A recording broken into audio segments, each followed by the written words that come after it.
Welcome to the Topic of the Month with Kim Wardlow, an AINC original podcast.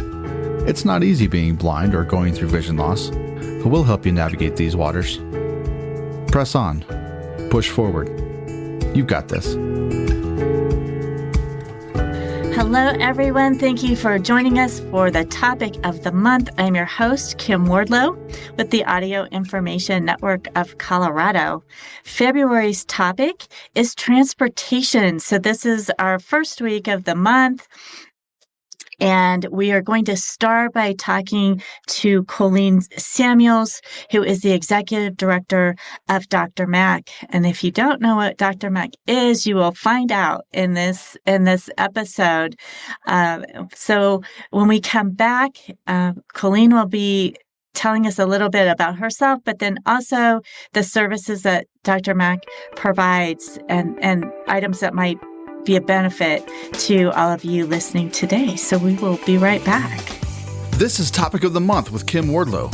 If you enjoy what you hear, please visit AIN Colorado for more shows, news, and articles read by our amazing staff and volunteers. If you have a question for Kim or would like to recommend a guest for future shows, please visit aincolorado.org/podcast-guest. Thanks for listening and enjoy.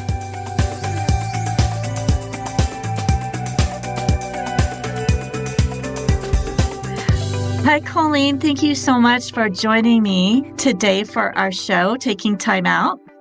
Thank you for having me. So it's February. It's been cold. So cold. Are you originally from this part of the country, or are you from somewhere else warmer? I am a Colorado native, right? So you would assume. Oh, so am I, but I'm still feel cold. Okay, I'm not the only one. Every time I tell someone that, they're like, "But you're from here." No, I want to go to the beach. I don't want to, I am from Colorado. So, well, yeah, two of us then. So that sometimes is unusual to have two natives. So rare. Yeah, I don't know. I still feel like this is an extra cold winter. Well, I believe they said it was. So I think it's not our imagination. It's freezing. Yeah, so hopefully the summer will be nice to us. That would be great. I hope so. And not too far the other extreme. Absolutely. Well, I know, was it only last week or 2 weeks ago, I first met you, Colleen, and we were talking on a Zoom call. And I know you mentioned you were taking care of your grandson. I believe it was a grandson that evening. So Yes. You have family here? I do. I have 3 sons. One of my sons passed away, but I'm like doing it again. I call it my second tour of duty. So now I'm raising my 2 grandchildren. They are 10 and 11. Oh, wow. And, yeah, this is my second tour of duty. But as much as they kind of drive me crazy, I think they keep me going, and mm-hmm. I think as a grandma doing this the second time, I have a little bit more wisdom, a little bit more patience. So yeah, all of my family pretty much is in the Colorado, Denver, Aurora metro area. That's nice. Well, that age, I know it takes a lot of energy too. They have lots of activities and things. So yeah. Like, wait, you have cheer today? Oh, okay, no, I didn't forget that. It's not every day, no, but it's okay. They really keep me going. I love them to pieces. So while you're busy with all of that, you are also the executive director of DRMAC. And do you want to tell folks who don't know what DRMAC is or what the organization does a little bit about the organization? Sure. So DRMAC is the acronym for the Denver Regional Mobility and Access Council.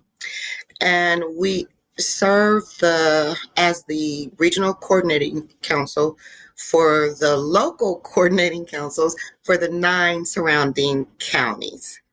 And I'm going to try to remember them all. So there would be Denver, Adams, Jefferson, Broomfield, Boulder.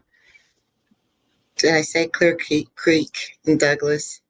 I think I got them all. I hope so. And Arapaho. In Arapaho. And Dr. Mac's mission is to help people with mobility challenges or issues. And we believe that transportation and mobility should be equitable and affordable for everyone. So although our primary, the population that we primarily serve is the seniors and people with disabilities and veterans and refugees, we have expanded our programming to just pretty much serve anyone that calls on the INA line. We may not have as many resources at this point, but our database continues to grow. And, we get calls from all different kinds of demographics. And it just shows that there's definitely barriers to transportation that need to be addressed.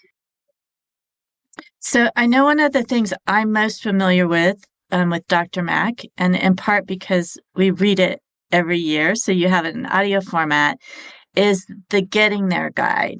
Yes. The Getting There Guide is such a useful tool, and we try to keep it updated. We look at it, I want to say, every 6 months to make sure that the information we provide is accurate. It lists I can't think right off the top of my head how many resources, but we have it in paper format.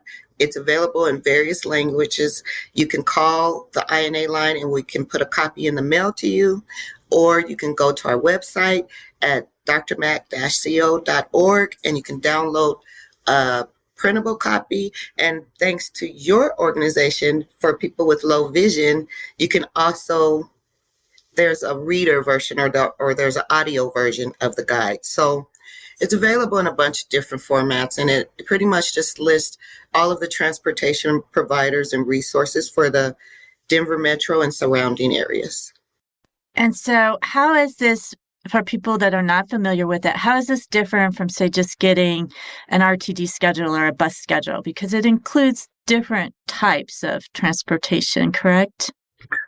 Right. Well, I think more with the RTD bus schedule, it'll be stuff like Access-a-Ride and more RTD, right, related transportation options. Our guide lists transportation options from a variety of transportation providers and different modes of transportation. So, for example, there's Via Mobility, there's GoGo Grandparent, which will help you if you just need to go grocery shopping or, I don't know, you want to go to the mall. Via Mobility is more for if you're ambulatory, sorry to say that correctly, but I think it just gives different modes of transportation and not just RTD and the bus system, but that is also included in our guide. Mm-hmm. And it has some things that might be just for specific, like counties or cities or areas too. That's a good point, and I did mention that, yes. And, our app kind of mocks, I'm to move on, sorry if I'm moving on go too ahead. quickly, but our app kind of mimics our guide, and it's the Getting There travel guide, travel app, and you can download it on Apple or on Google Play, I believe, yes. And you put in your criteria for where you want to go, where you live, and where, if you have any kind of special requirements, it'll ask for your age, and then it will give you options. And that's been becoming more popular, I think, as people, are becoming more comfortable with using their smartphones. But I know that that's not an option for everyone. So we still offer the guide and then just let people know that the app is also an option. And then for individuals that I'm thinking of some of our listeners that have vision loss, and maybe they're new to vision loss, they're just starting to use screen readers or they just prefer to talk to someone.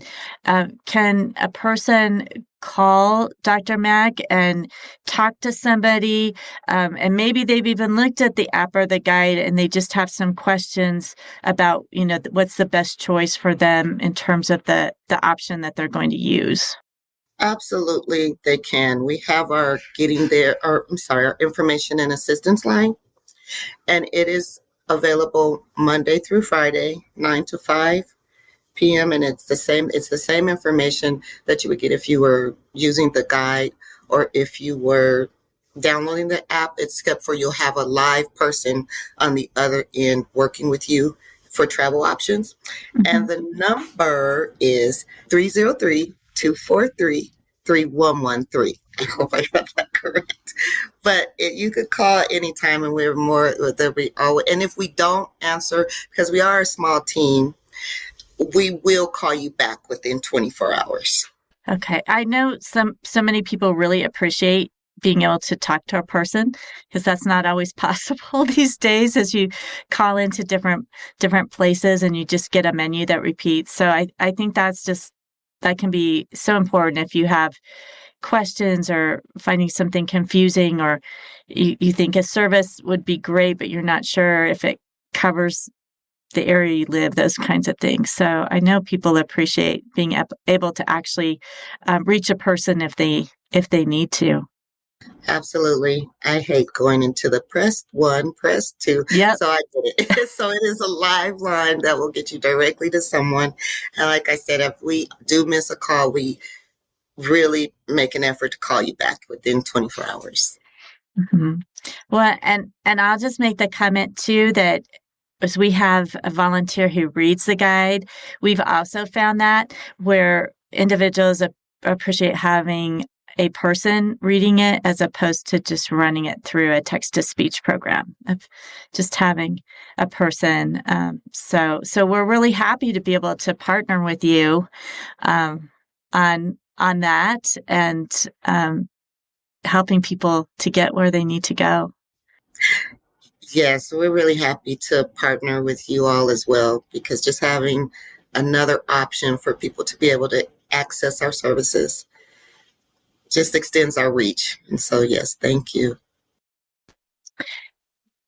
Are there any most asked questions or any trends you're seeing in what people are looking for, or issues that they're having as they're seeking transportation in our metro area? I would say based on the calls that we've been receiving lately, it's somewhat of an issue with Access-a-Ride. And this is not to bash the Access-a-Ride service, but I think there's sometimes a disconnect. So and they've been great. What we've been doing is keeping a log of, if they've having issues with not being picked up, or, if they're, the return home not going as planned, or just things like that, missed appointments. We're keeping a log, and we've been in contact with RTD, and they've been great about responding. But I think just figuring out where that, obviously we're not RTD, so we can't fix it there, but I think we can be instrumental by being the in-between, the link that can report these issues. That's, so to say, maybe that they're not aware of. And on the other end, we also have a direct phone number that we could provide to callers if they're experiencing some of those issues, that they could call and report those issues to Access-a-Ride directly. But I think that would probably be recently the trend that we're seeing. Well, I know we have seen some trends with the RTD program where they've teamed with Uber to be able to provide on-demand rides with people with guide dogs being left. Like they'll schedule a ride and the Uber driver just doesn't even stop sometimes, or they stop and says they can't have their guide dog with them. Is that something, and I know RTD at recent meetings seemed surprised when that was brought up, and I'm wondering if that isn't getting back to them. So is that something that if folks had those kinds of issues, they could contact you to help funnel that issue back to RTD? Absolutely. Because we would be happy to help. That's the purpose. I think one of the purposes we serve is the advocacy portion too, and to be a partner in information sharing. So any of those things that we hear in the community, we always take the time, and during our staff meetings, we go through some of the concerns we've heard and figure out who we know or who we could probably reach out to that could help us to get it just resolved. So I think if that works for you, I could reach out to someone at RTD and maybe circle back to you. I know that's not the purpose of this podcast, but Yeah. absolutely, we'd love to help. Yeah, I think that would be great. I know we've heard that from quite a number of our listeners that have guide dogs, and it's happened, multiple times to them. And obviously, you think about cold weather or just, Right. getting picked up on a busy location or at night, that just to have somebody drive right by you because they see you have a guide dog and all of a sudden your ride's canceled. It can be an unsafe situation for a person, not just an inconvenience. So we've been really trying to find ways to address that problem. And I think anytime someone knows they can call and have someone help advocate for them, it just helps to elevate that issue. So sometimes I feel like, well, it's easy for us to think, well, yeah, I can call RTD, but I'm just one person. But I think if folks do reach out, and especially where you're advocating for folks with disabilities with RTD and maybe other transit providers too, I don't know, but I think that's really important for people to know. Yes, and a lot of the transportation providers are also DRMAC members. So then we already have that relationship built, know the key people that we need to reach out to. So please call us. Please contact us. We'd love to help if we can. Well, I appreciate that. And I'm sure our listeners will too. So you talk about DRMAC members. So who are your members? Who would constitute that group?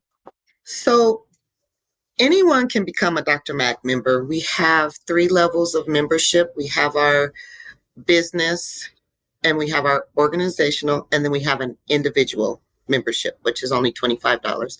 And you can sign up online on our website. And with that, it gives you voting rights at our member meetings, and you could bring your concerns and issues, and it's helpful because it brings it from different perspectives, right? We might have a business partner like RTD, an organizational partner like maybe VIA, and then an individual maybe that uses your services. That they really, it's a community effort to try to figure out how we get rid of these transportation barriers. Our meetings are held the first Tuesday of every month, and it's not always just like member meeting centered. Sometimes we do educational offerings. So we do, what was the last one? I'm trying to think.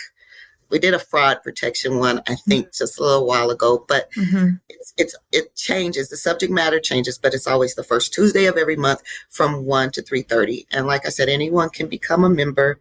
You can just sign up on our website, or you can call us, or you can email me, and we can get you set up.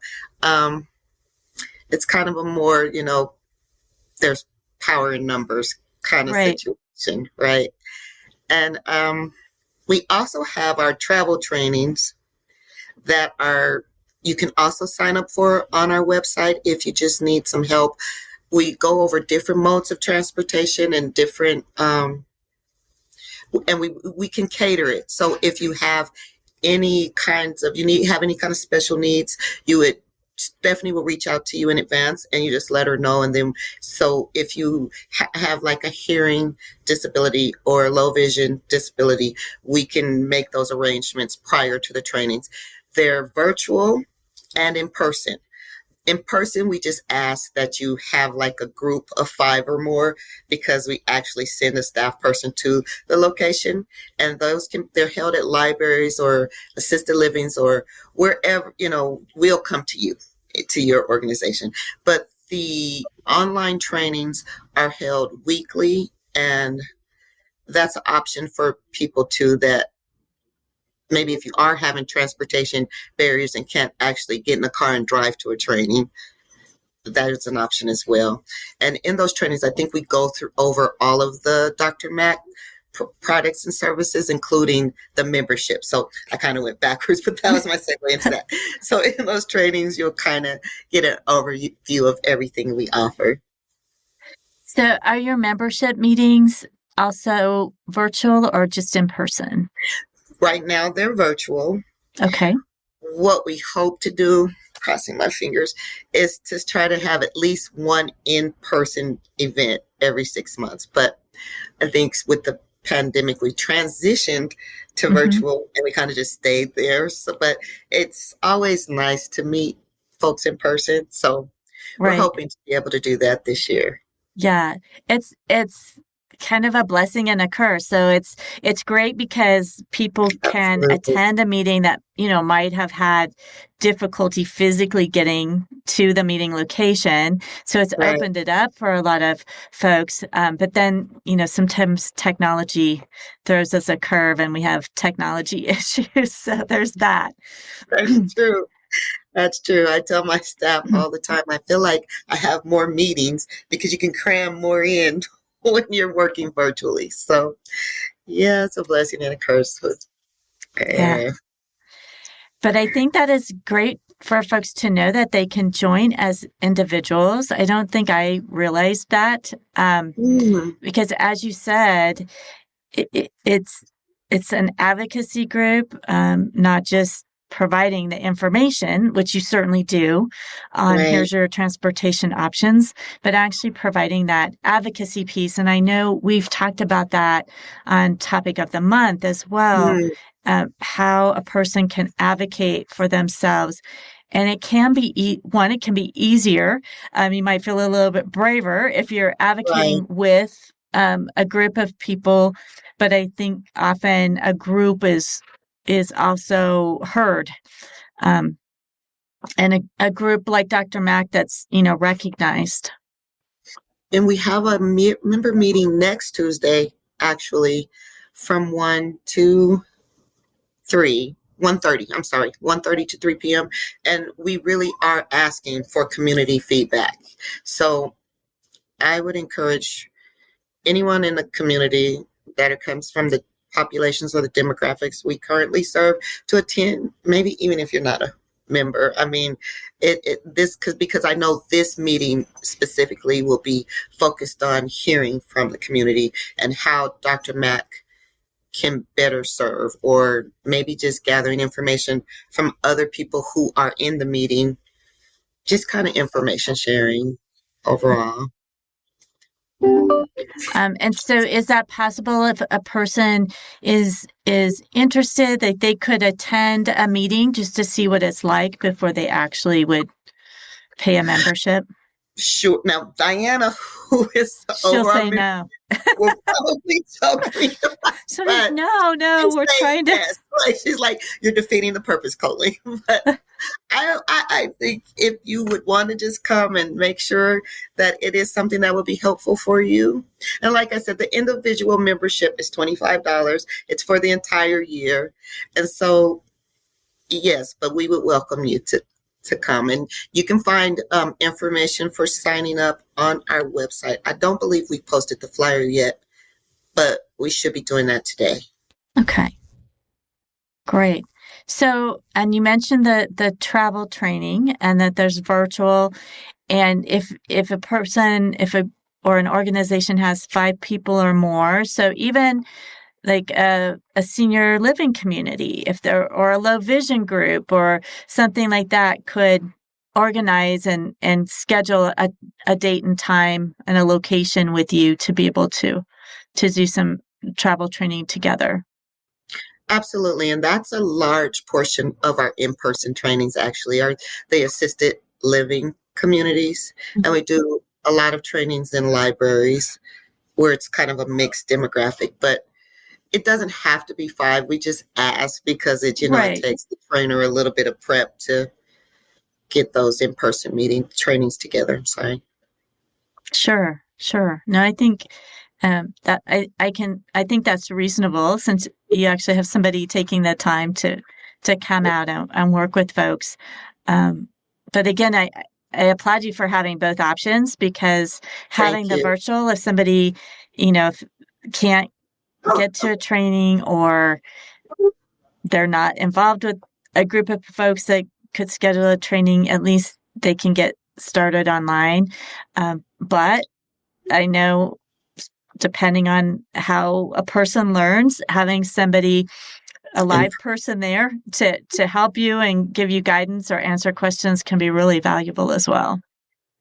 That's true. And you want to cater to the people who already have mobility issues. But you're right. There's some people that just do better from that personal interaction. It's kind of how I work too. So I get it. But, that's what we do. People have mobility issues, and it just may be easier to join virtually. Mm-hmm. Are there any other services that you provide or things you provide that we haven't talked about, or that we might not, even if somebody's familiar with the getting their guidance, some of the things like that Dr. Mac does, but are there other things you do that we might not be as familiar with? Sure. So we're really trying to increase our outreach and figure out where Dr. Mac can best serve the community.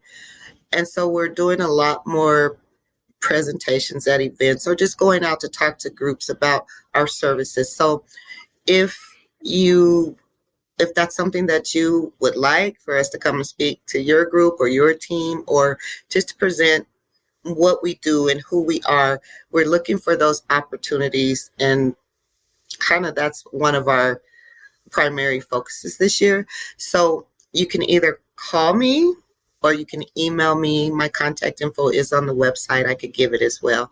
And we'd love to come talk to you and your group. We have the other part of that is that we also are now offering our trainings and events bilingual, Spanish, English. Mm-hmm. So if you prefer, if you're a Spanish speaker, if you let us know that up front, we'll be able to provide your travel training in Spanish, as well as if you are a Spanish speaking group and you'd like us to come out, we can also do that. We can make presentations in Spanish. So yes, we just love to hear from the community and see how we could better serve. And I imagine that could be done either in person, a presentation either in person or virtually, depending on how that group meets. Absolutely. Absolutely. Well, that's wonderful. That's some extra information that I didn't know about Dr. Mac. And I'm sure there's lots of folks listening that learned something new too, that didn't know all that you've told us. I want to be sure that we get your contact information out there again, just so if somebody does want to call or go online or email, that we have that again. And we'll certainly put that in the session notes as well. Absolutely. So my name is Colleen Samuels again, and my email address is csamuels@DrMac, I'll spell that CSAMUELS @drmac-co.org. Our information and assistance phone number is 303-243-3113. And you can always go to our website at DrMac, I'm trying to remember to get this right, -co.org for a list of our services and information. There's also contact information for our team on our website.